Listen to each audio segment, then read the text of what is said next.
Salut les terrestres extra, c'est Jean de JM Drawings et je vous souhaite la bienvenue sur ma chaîne YouTube. Aujourd'hui, je vous montre comment utiliser vos dessins pour créer une bande dessinée.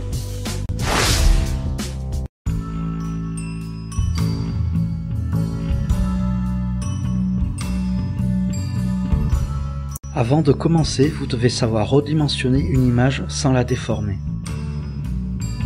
C'est simple, positionnez le curseur sur votre image et faites un clic gauche. Les petits carrés verts doivent apparaître. Maintenez la touche majuscule enfoncée de votre clavier jusqu'à la fin du redimensionnement. Positionnez votre curseur sur l'un des angles bas, moi c'est à gauche, puis maintenez le clic gauche plus votre touche Shift enfoncée jusqu'à la fin. Une fois que vous avez estimé que c'est bon, relâchez tout.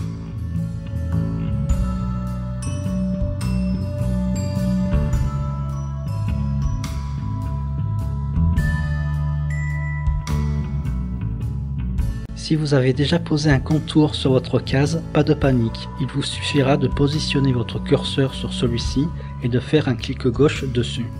Les petits carrés verts apparaissent, appuyez maintenant sur la touche supprimée de votre clavier.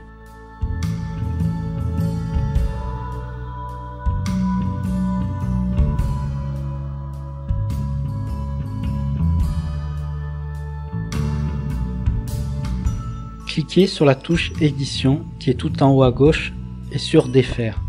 Le contour réapparaît, vous pouvez aussi refaire. C'est en quelque sorte une marche arrière sur la ou les dernières actions. En cliquant plusieurs fois de suite sur défaire, vous pouvez comme une machine à remonter le temps, revenir mais carrément au début.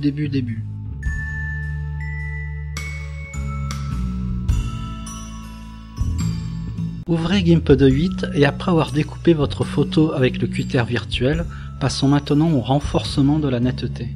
Cliquez sur Filtre, sur Amélioration, puis sur Renforcer la netteté. Pour la netteté, mettez 59 et pour le rayon, mettez 12 et puis attendez le résultat.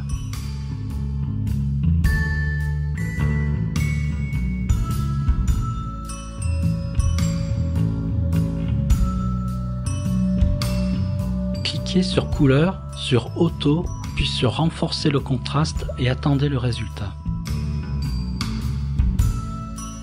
La lumière naturelle ou artificielle peut donner un résultat un petit peu coloré sur votre dessin. Pas de panique. Cliquez sur Couleur, sur Désaturer, puis sur Valider.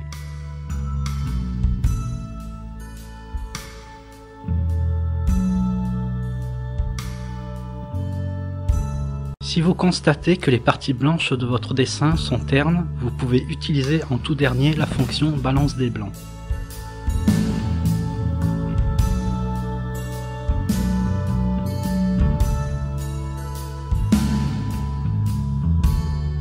Cliquez sur Édition et sur Annuler niveau.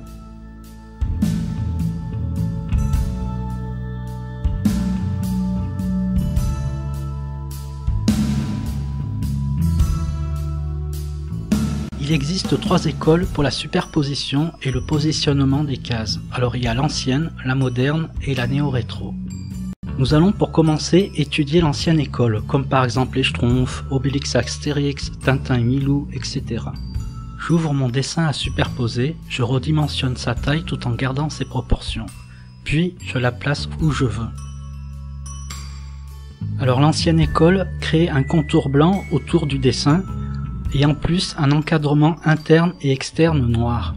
Allez sur Insérer une forme, puis sur Rectangle, prendre comme épaisseur de cette ligne 3 par exemple, et couleur blanche.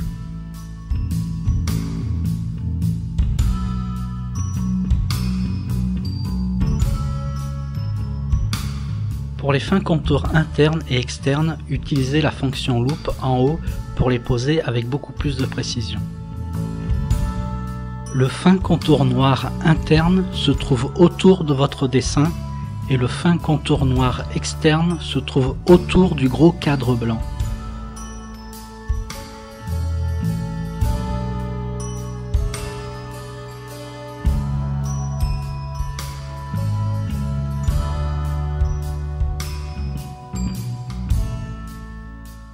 L'école moderne ne gardera pas le grand cadre blanc.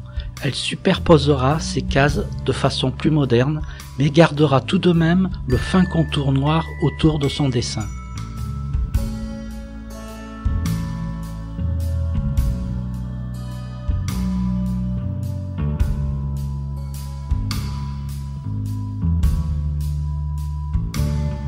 C'est celle que j'ai choisie car c'est la fusion de l'ancien et du moderne. Et cela me donnera plus de choix et plus de possibilités pour composer mes planches.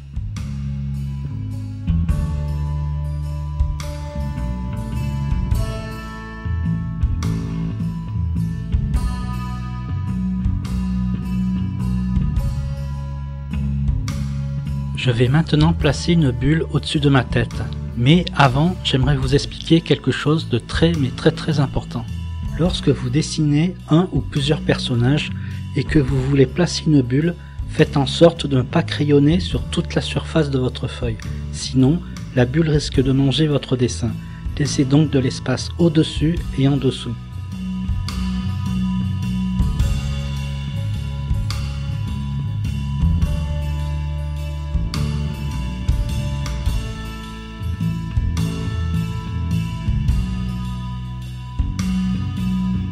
S'il y a un caractère spécial, faites un clic droit et allez sur caractères spéciaux. Trouvez votre caractère, cliquez dessus, puis faites OK.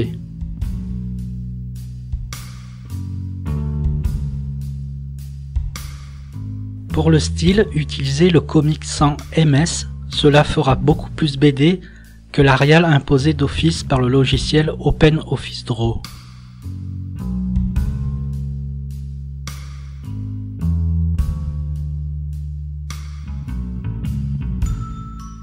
Je vais sur Insérer une forme, je clique sur Rectangle, je positionne celui-ci à l'endroit où j'aimerais que mon onomatopée soit, puis je tape l'aboiement de mon chien. Je choisis mon style d'écriture, la taille de la police, je clique sur Caractère gras, je choisis la couleur blanche pour être plus visible et je crée une ombre. Maintenant, je dois rendre invisible ma sélection rectangulaire en cliquant sur Aucun. Pour le contour, je vais sur l'option Transparence de mon trait et je clique jusqu'à obtenir 100% pour le rendre invisible.